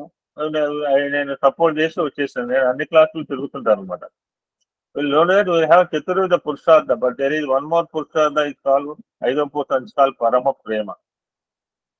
ఈ ప్రేమ శాస్త్రమును ఎవరు చక్కగా అర్థం చేసుకుందరో, ప్రేమ అంటే మనం అనుకునే లౌకిక ప్రేమ గురించి చెప్పే నవల్స్ కాదు. ఈ ప్రేమ శాస్త్రమును ఎవరు చక్కగా అర్థం చేసుకుందరో వారికి అందులోనే ముక్తి లభిస్తుంది. ముక్తి అనగా ఏమిటి? జీవితమును ప్రవృత్తి మార్గమునందు ముక్తాయము గావించుకోవటమే ముక్తి. దేహమును దైవమునకు అర్పించటమే ముక్తి. దేహంతో ఆచరించే సర్వ కర్మలను ఇప్పుడు మీరు చూడండి, ఇప్పుడు ఇందాక మీరు ఫోటో పెట్టాను, గ్రూప్ ఫోటో చూడండి. అందులో ఇద్దరం స్కార్ఫ్ తో ఉంటాము. ఆ స్కార్ఫ్ తో ఉన్నాడు మా డిస్ట్రిక్ట్ బాల వికాస్ ఇన్ఛార్జ్ అని. నా ఇల్లు 1 కిలోమీటర్ దూరం అండి స్కూల్ కి. ఇప్పుడు నేను వెళ్ళిన పాఠశాల జస్ట్ 1 కిలోమీటర్. ఎందుకంటే ఆవిడ ఆ Bala Vikas in charge came for more than 15 kilometres. 15 కిలోమీటర్ల దూరం నుంచి బస్సులు పట్టుకుని మేమంతా 10 నిమిషాల్లో ఇంట్లో ఉండిపోయాం. బయలుదేరి మళ్ళీ మళ్ళీ ఆటో రెడీగా ఉంటాడు గేట్ దగ్గర. ఆటో లేని నేను బయటకు వెళ్ళాను. ఆ శ్రీమూర్తి ఒక్కది అనుకున్నాను. కేవలము ఆవిడ అంత దూరం నుంచి name is Padma Ravindran, very talented, very multi dimensional Oommen అనమాట. ఇంగ్లీష్ ఒకసారి మనకు సత్సంగా చెప్పింది ఇనిషియల్ డేస్ లో, పాత వాళ్ళకి తెలుసు అని నేను అనుకున్నాను. అంత దూరం నుంచి బస్సులో పడి ఆవిడ ఎందుకు రావాలి అంటే కేవలం స్వామి మీద ప్రేమ అండి, నథింగ్ ఎల్స్. వేరే వాళ్ళైతే రారు. అంత దూరం నుంచి అవుట్స్కట్స్ లో నుంచి ఆవిడ ఎందుకు వచ్చిందంటే కేవలం స్వామి మీద ఉన్న ప్రేమ చేత ఇక్కడ వచ్చింది. క్లాస్ చెప్పింది, టు టేక్ 1 క్లాస్ అనమాట, 9th స్టాండర్డ్ చెప్పింది. ఆ స్వామి మీద ఉన్న ప్రేమ మాత్రమే తీసుకురాగలను, లేకపోతే రారు. నేను ఎందుకు వెళ్ళాల్సి వచ్చింది? Because of love. స్వామి మీద ప్రేమ చేతే ఎన్నో ఇస్తున్నాము. స్వామి has given 600 నోట్ బుక్లు ఇచ్చారు పిల్లలకి. Today we distributed them. Our trust has given 600 note books. ఎవరైతే దేహమును దైవమునకు అర్పించటమే ముక్తి, దేహంతో ఆచరించే సర్వకర్మలను దైవార్పిత భావంతో ఆచరించదు. కృష్ణార్పణం, రామార్పణం చివరిలో అంటాం కాదు, నీళ్ళు వదలటం కాదు. You must have that feeling. మా ఎల్ఎస్పీ అంటుంటాడు అన్నమాట, ఇది నా పని, ఇది ఆఫీస్ పని, ఇది ఇంకోటి పని, ఇది ఎల్లై పని, ఇది పుల్లై పని, ఇది సూరై పని అంటే పనులు డిఫరెంట్ గా ఉంటుంది. ఎంత కూడా భగవంతుని పని అని మనం అనుకున్నాం అనుకోండి, ఇట్స్ డిఫరెంట్. ఇది నా పని, ఇది ఆఫీస్ పని, ఇది పర్సనల్ పని, ఇది ఫ్యామిలీ పని. Not everybody. టోటల్ అన్ని కూడా భగవంతుని పని అనుకుంటే మనం చేసే విధానంలో తేడా ఉంటుంది.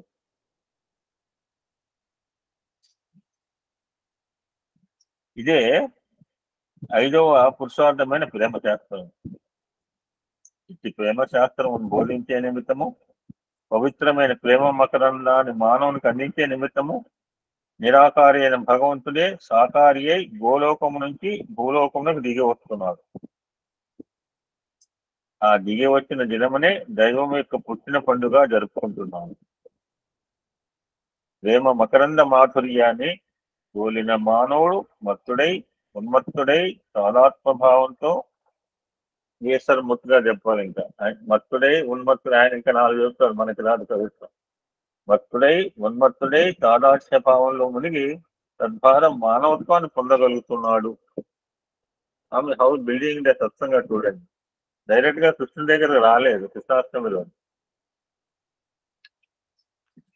భగవంతుడు అంటే త్యాగ స్వరూపుడు. త్యాగానందమే భగవంతుని ఆనందం. అట్టి ఆనందమును అనుభవించగోరు వారు దేహాభిమానము త్యజించి ఆత్మాభిమానం అభివృద్ధి పరుచుకోవాలి. కర్మ ఫలితమును త్యజించాలి.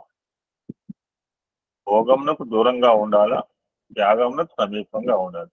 భోగం వల్ల రోగము, త్యాగం వల్ల యోగం. భోగలిస్ట్ రోగ, త్యాగలిస్ట్ యోగ. అన్ని భోగాలు అనిపిస్తే అన్ని రోగాలు వస్తాయి మన శరీరానికి. ఎంత త్యాగంగా ఉంటే అన్ని రోగాలు దూరంగా ఉంటాం. కాలమునంతే దేహంకే వినియోగించకూడదు. అయితే దేహాన్ని సంరక్షించుకోవడం కూడా అవసరమే. దేనికోసం? దైవార్పితం గావించే నిమిత్తం దేహం అవుతుంది. పరిపూర్ణ ప్రేమతో దైవానికి అర్పితం కావాలి. కలిమి బలిమి చెలిమి కాదు ప్రధానం, గుణము చాలా అవుతుంది. గుణము లేనివాడు ఎంత కలిమి సంపాదించినా వ్యర్థమే. కలిమిపోయినా పర్వాలేదు, చెలిమిపోయినా పర్వాలేదు, గుణమును పోషించుకోవాలి. ప్రాచీన కాలంలో భారతీయులు గుణమునకు అత్యంత ప్రాధాన్యత ఇచ్చినారు. ఇక్కడ ఒక కొటేషన్ ఉంటుంది, నేను చెప్తారా? నేను క్లూ ఇస్తాను అనమాట. ధనము, ఆరోగ్యము, శీలానికి సంబంధించిన రిలేషన్ ఒక కొటేషన్ ఇంగ్లీష్ ఉంటుంది. ఎనీబడి? అగైన్ టెల్లింగ్, ధనము, ఆరోగ్యము, శీలము, ఈ 3 ఉంటాయి వర్డ్స్ అందులో కొటేషన్ ఇంగ్లీష్.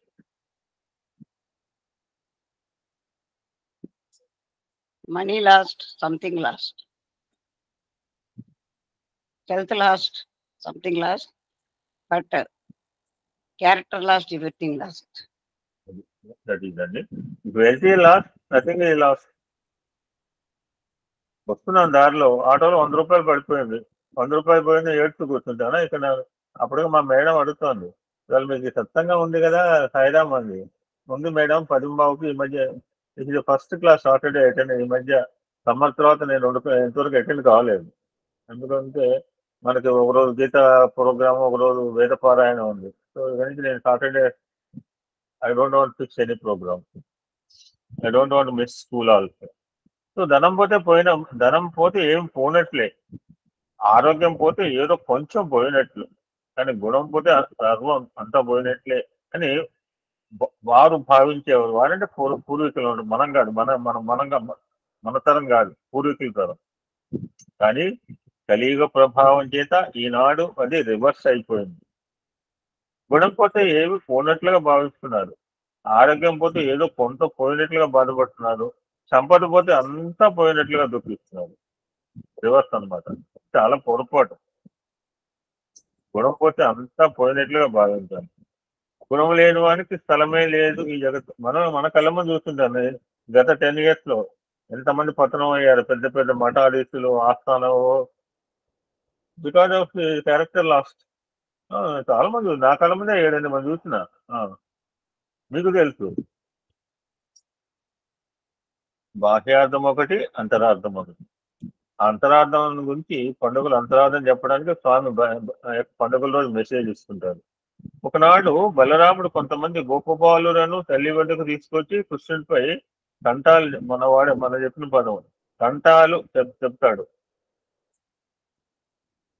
కంఠాలు పితూర్లు. అమ్మా, ఏమి కృష్ణుడు ఇంత ఆకలి కొన్నాడా? పట్టి తింటానికి ఇంట్లో తింటాడు, బయట తింటాడు, ఎక్కడ చూసినా ఏదో తింటూనే ఉంటాడు, ఈరోజు మట్టి కూడా తిన్నాడు అని ఫిర్యాదు చేశాడు. యశోదకు చాలా కష్టం కలిగించింది, కోపం వచ్చింది. కృష్ణుని చెవి పట్టుకుంది, ఏం కృష్ణ, నన్ను అడిగితే కావాల్సినంత తిండి పెట్టినా, గోపికల్లో నువ్వు కావాల్సినంత వెన్న తినటం లేదా, మళ్ళీ మట్టి ఎందుకు తిన్నావు అని అడిగింది. కృష్ణుడు, అమ్మా, మన్ను తినంగా నేను శిశువునా, ఆకుంటినా, వెదినా 3 పదాలు వాడాడు. నేను ఆకుంటిన వాడిని కాదు, లేక వెరివాడిని కాదు, 5 సంవత్సరాలు బాలు ఉన్నాయి.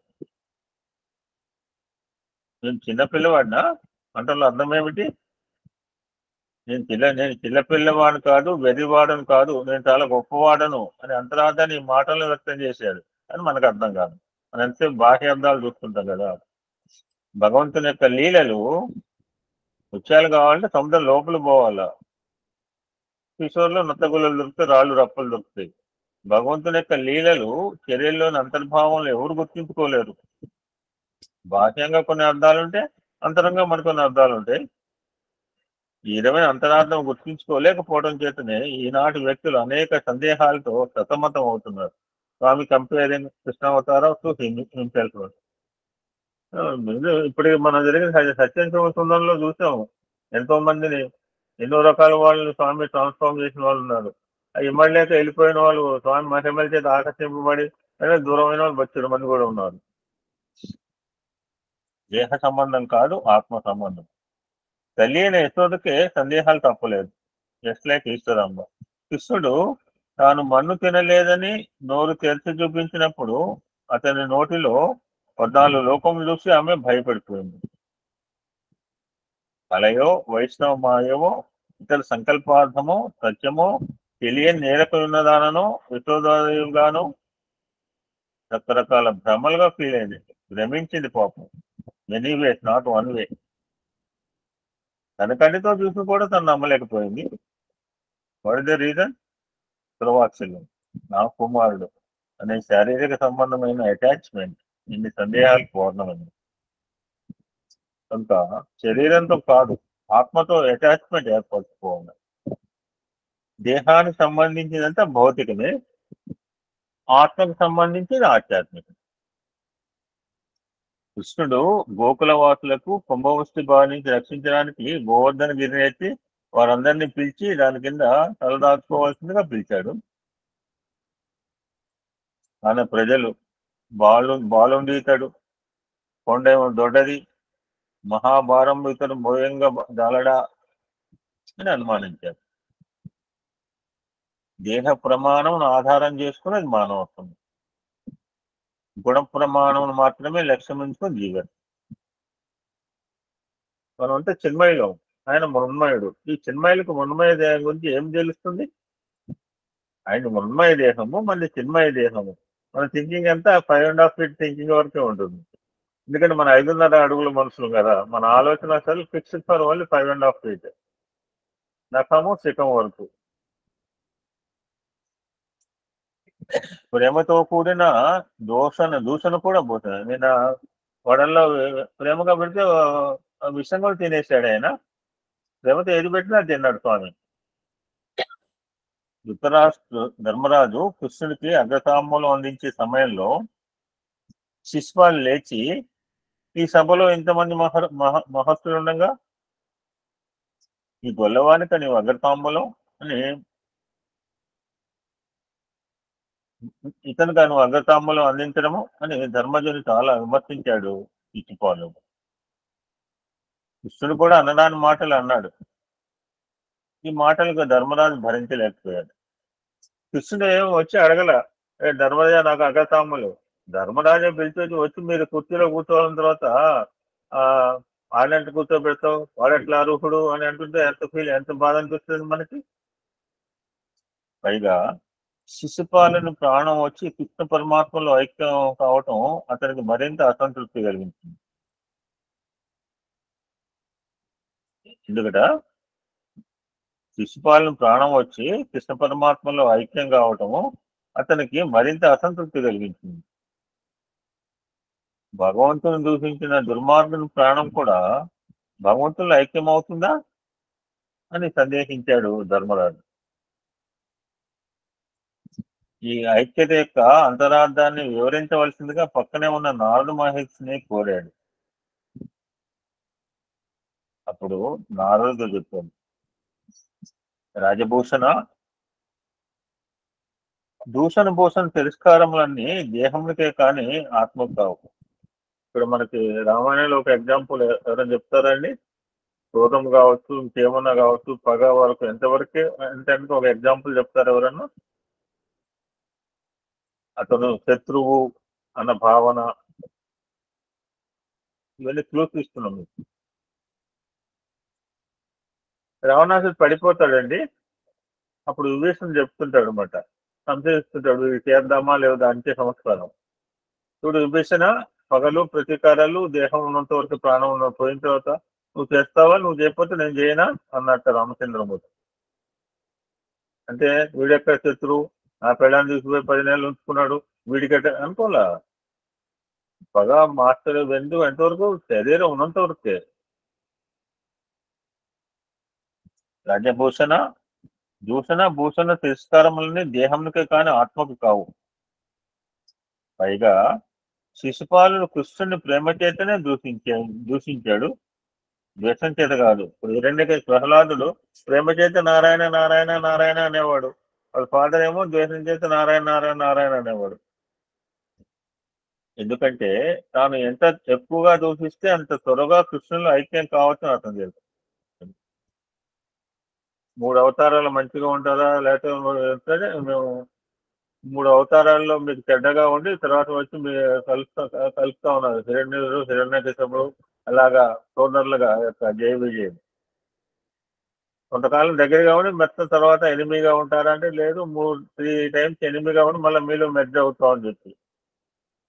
సో పరాకాష్ఠ అయ్యేదాకా కూడా పరమాత్మ వాళ్ళని సంహరించాడు. ఇప్పుడు Shishupal knows that you want merge in Krishna, దానివల్ల 100 తప్పులు సంవత్సరం 100 ఇయర్స్ 100 తిట్లు తిట్టవచ్చు, గబగబా తిట్టేస్తే చంపేస్తాడు.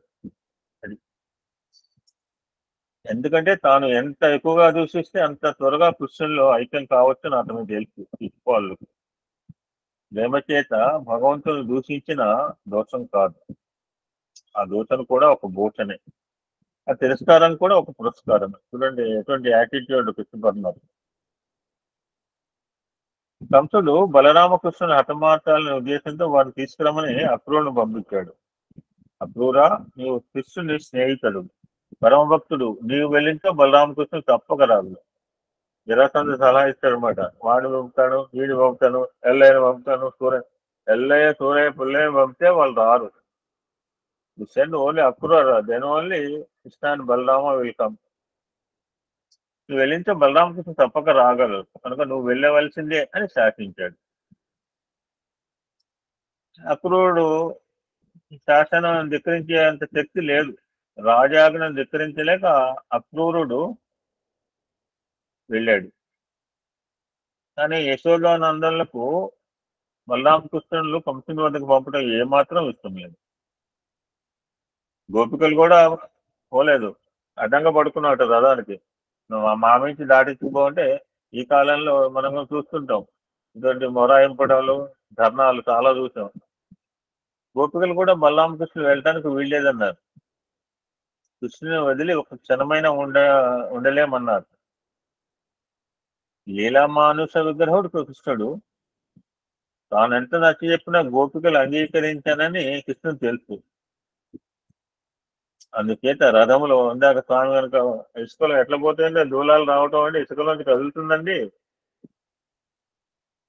స్వామి పక్కన కూర్చొని ట్రై చేశారు. అందుచేత రథంలో కూర్చుని తన మాయాశక్తి ప్రభావంతో గోపికలకు యశోదానందలకు ఆ రథమే కనిపించకుండా చేశాడు. గోపికలు చేయనది లేక బృందావనం వెళ్ళారు. యద్భావం తద్భావతి. తమ ప్రేమ ఎలాంటిదో అలాంటి ప్రేమయే సర్వులేందు ఉంటుందనే భావం గోపికలు.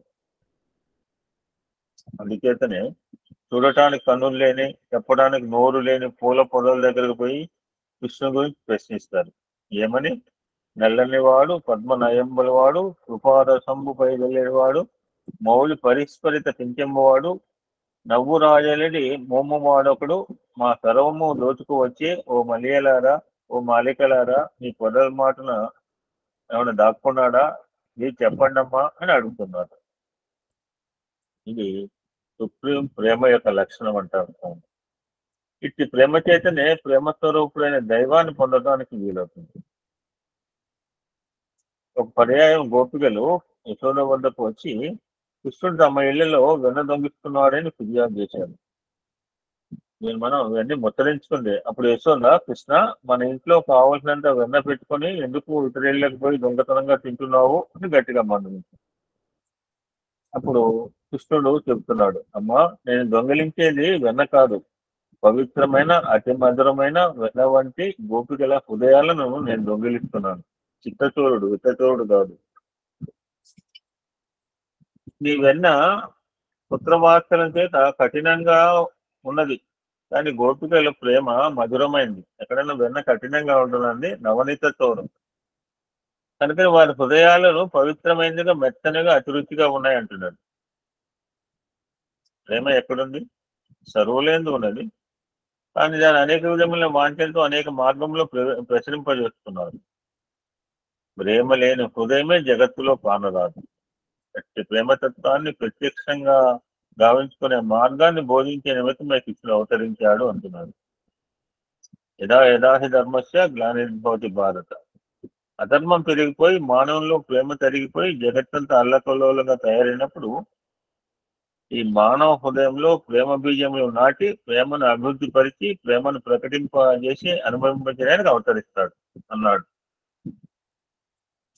మానవ యందున ప్రేమను అభివృద్ధి పరిచి అతనికి ప్రేమ మాధుర్యాన్ని చవి చూపించడం తప్ప భగవంతుడికి మరొక పని లేదు.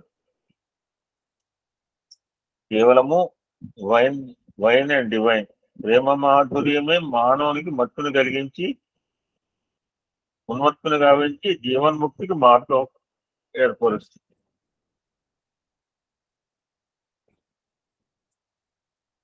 మానవ జన్మ ప్రేమమయమైందే కానీ మానవుడు తన ప్రేమను ప్రాకృతమైన విషయాల్లో ప్రవేశపెడుతున్నాడు. భగవంతుని అనేక మంది అనేక పదార్థాలను అద్భుతంగా ఆవిస్తుంటారు. కానీ నిజమైన భక్తుడు తన దేహాన్ని అద్భుతం తెచ్చుకుంటుంటాడు. మనకి బలిచక్రవర్తి రాబోతుంది ఓనం ఆత్మ సమర్పణ. బలిచక్రవర్తి సారీ అండి, స్వామి అదే చెప్తాను, బలిచక్రవర్తి చేసింది ఇదే. అందుకనే అతను మళ్ళీ జన్మయే లేకుండా పోయింది. మీ దేహమును భగవంతునికి అద్భుతం గావించవలసిన పుష్పంగా మీరు భావించాలి. అంతేగాని మరో విధంగా నిన్న కూడా చూసాం, స్వామి తిరుచిరాపల్లి అటు వెళ్ళినప్పుడు ఆ పూలు ఈ పూలు కాదు, నాకు కావాల్సింది సత్య, ప్రేమ, త్యాగము, మా ఇటువంటి పూలు ఇవన్నీ స్వామి చిన్నప్పుడే చెప్పడం జరిగింది. ఈ జీవితంలో సత్కర్మల చేత సదాచారముల చేత సత్ప్రవర్తన చేత అనుభవించి కట్టకాడబడికి దీనికి భగవంతుని అద్భుతం చేయాలి. దీన్ని పిండార్పణం అని అన్నారు. కొత్తగా ఉంది కదండి, కృష్ణార్పణం, రామార్పణం కానీ పిండార్పణం ఉంది. దేహంకు పిండం అనేది ఒక పేరు. చాలా మంది బ్రాహ్మణులు పిండార్పణం అంటే శ్రాద్ధ కర్మలకు సంబంధించి భావిస్తుంటారు. మనకు ఎలాగో రాబోతుంది మహాలయ పక్షం, భాద్రపద మాసం. అది పిండార్పణం కాదు. పిండము అనగా దేహమే. దీన్ని భగవతత్వంగా భావించడమే పిండార్పణం. అదే మోక్షం, అదే ముక్తి. ఎందుకంటే ఎప్పుడైతే మీరు దేహాన్ని దైవార్పితం చేస్తారో అప్పుడు మీలో మోహం క్షయమైపోతుంది. మోహక్షయమే మోక్షం. ఈ సత్యాన్ని గుర్తించి వర్తించినప్పుడు మీరెంతైనా ఆనందాన్ని అనుభవించవచ్చు. అయితే అటు పవిత్రమైన స్థితి వచ్చేంత వరకు దేహాన్ని కాపాడుకోవాలి. ఇందాక అన్ని స్వామి ప్రశాంతి అన్ని విగ్రహాలు ఎందుకు పెట్టారు అంటే చాలా కరెక్ట్గా చెప్పామమ్మా. ఆ విగ్రహాన్ని చూసి మెడిటేషన్ చేయొచ్చు. నువ్వు చెప్పిన కరెక్టే పద్మ.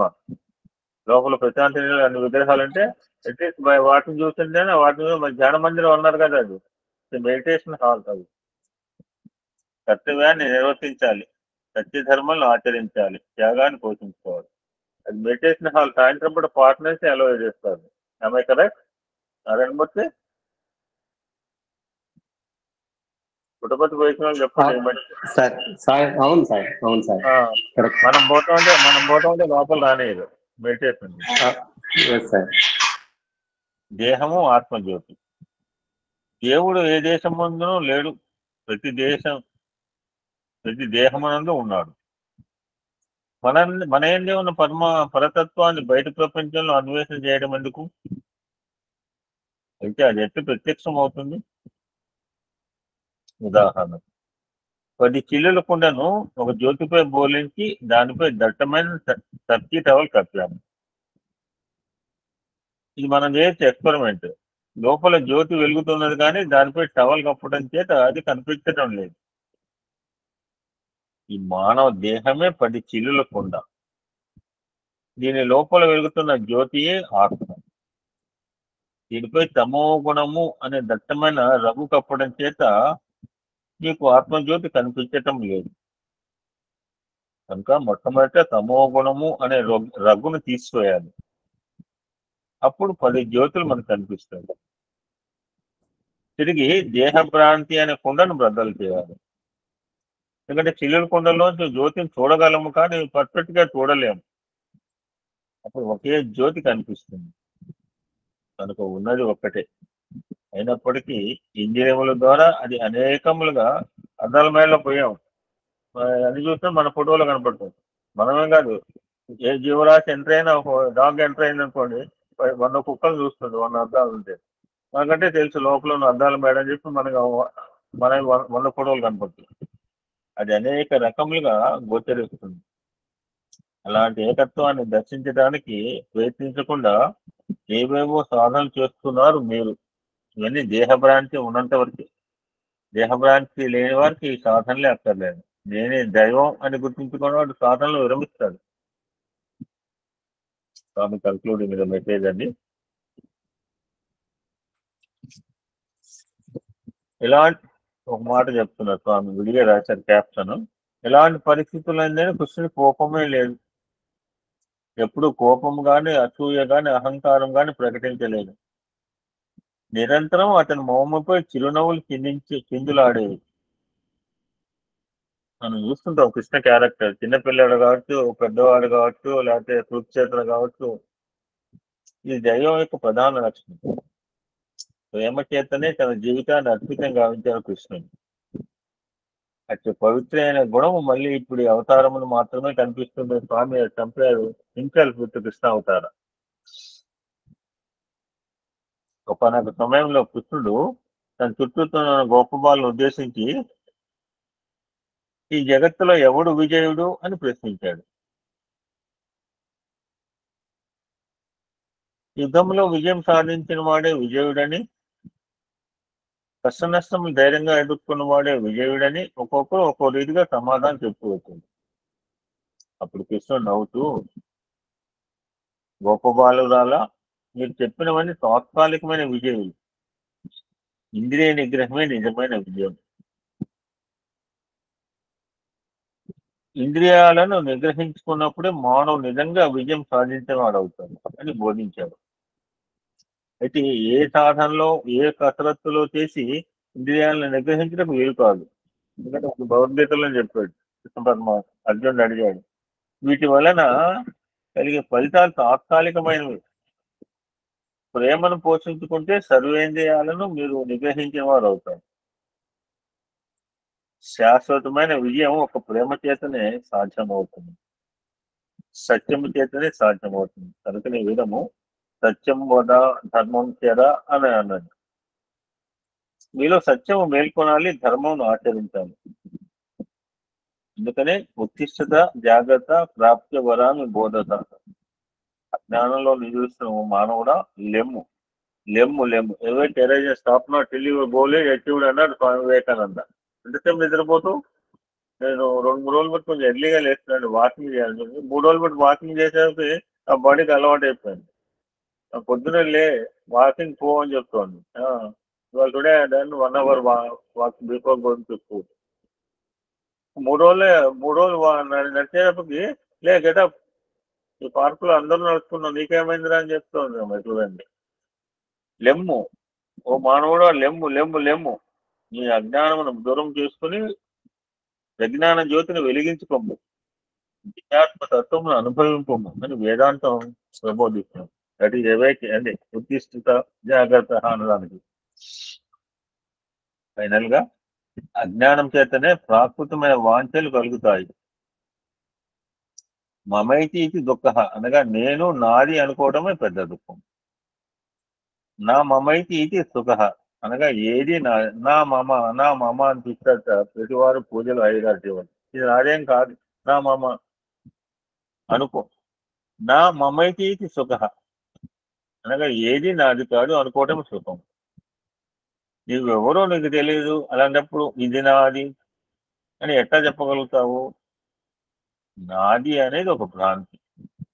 నేను నాదనే అహంకార అభిమానములే సర్వ దుఃఖములకు మూలం. ఈ రెండింటినీ దూరం చేసుకోవాలంటే ప్రేమతత్వాన్ని పెంచుకోండి. యూనివర్సల్లో ఈ ప్రేమ ఒక్క భగవంతుని దగ్గర తప్ప అన్నిల వద్ద మనకు కనిపించదు. అందరిలోనూ అంతో ఇంతో స్వార్థం ఉంటుంది, కానీ భగవంతుల్లో కించిత్ స్వార్థం కూడా కనిపించింది. కారణం ఏమిటి? నేను నాది అనేవి లేవక్కడ. అంతా తాను అయినప్పుడు ఇంకా నాది అనుకోవడానికి రెండో వస్తువు ఉంటే కదా. అది ఒకటే. అర్థం ఉంది, మనమును తేడా ఉన్నాం. అర్థం తీసేస్తే మనం ఒకటే.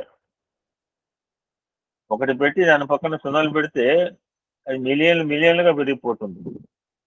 ఒకటి లేకపోతే ఎన్ని సున్నాలు పెట్టినప్పటికీ వాటి విలువ zero. Zero become zero. Zero become zero if he forgets God. భగవంతుడు అనే హీరోను మర్చిపోయిన వాడు జీరో అవుతాడు. ఇంకా భగవంతుని ఎన్నటికీ మరవకూడదు. ఈ ప్రపంచం అందరికీ దైవం ఆధారం, ఆ ప్రేమయే మూలకారణం. స్వామి కంక్లూడ్ చేస్తున్నారు, అన్ని అవతారములందు దివ్యత్వం ఒక్కటే అయినప్పటికీ ఆయా దేశ కాల పరిస్థితుల ప్రభావానికి తగినట్లుగా వారు ప్రవర్తించవలసి వచ్చింది. రాముడిలాగా కృష్ణుడు ఉన్నాడా? కృష్ణుడిలాగా ఇంకోడు ఉన్నాడా? పరశురామ ఒక్కొక్క అవతారం ఒక్కొక్క టైంలో ఒక్కొక్క ప్రత్యేకమైన పరిస్థితులు వచ్చింది కనుక ఆ అవతార కాలానికి అనుగుణంగా అవతారం బిహేవ్ చేయాలి. రాముడు ఎట్లా చేశాడే కృష్ణుడు అంటే రాముడు అట్లా చేస్తాడు, కృష్ణుడు ఎట్లా చేస్తాడు. ఎలాంటి పరిస్థితులు అంటేనే కృష్ణుడు కోపము లేదు, ఎన్నడూ కోపం గాని అసూయ గాని అహంకారం గాని ప్రకటించలేదు. ఆల్వేస్ లాఫింగ్ చిరునవ్వులే. It is the primary character of భగవంతుడు. ప్రేమ చేతనే తన జీవితాన్ని అద్భుతంగా గావించిన కృష్ణుడు. భగవంతుణ్ణి హృదయపూర్వకంగా విశ్లేషించండి. Faith in your self and faith in God, it is the secret of blessing. మన మీద మనకు నమ్మకం ఉండాలండి. మనం ఆరాధించే మన స్వామి నమ్మకం. ఇందాకంటే అమ్మాయి అంది, ఇప్పుడు చెప్పండి, అమ్మవారి పూజ చేసుకుంటూ సాయిబాబా ఫోటో పెట్టుకున్నాం అంటే సాయిబాబా ఫోటో పక్కన అమ్మవారి ఫోటో పెట్టుకోవచ్చు. పెట్టుకుంటే ఏమంటారు స్వామి, మాకు అక్కర్లేదండి, మాకు స్వామి అన్నిటికంటే అది సుప్రీం అన్నమాట. మిమ్మల్ని మీరు ఏ రీతిగా విశ్వసిస్తున్నారో అదే రీతిగా భగవంతుని విశ్వసించండి. మీరే దైవము, దైవమే మీరు. సందేహాలను దూరం చేసుకోండి, అనుమానాలను నిర్మూలం గావించుకోండి. సత్య మార్గంలో ప్రవేశించండి, ప్రేమతత్వాన్ని పెంచుకోండి, దివ్యత్వాన్ని అనుభవించండి. ఇది ద ట్రూ సాధన, ఇదే నిజమైన సాధన. This is the true spirituality, ఇదే నిజమైన ఆధ్యాత్మికత. This is the message delivered by Bhagavan on 14th August 1998 at Sai Gulland Valani. Om Shanti Shanti Shanti. Samasta Loka Sukhino Bhavantu. Loka Samasta Sukhino Bhavantu. Om Shanti Shanti Shanti.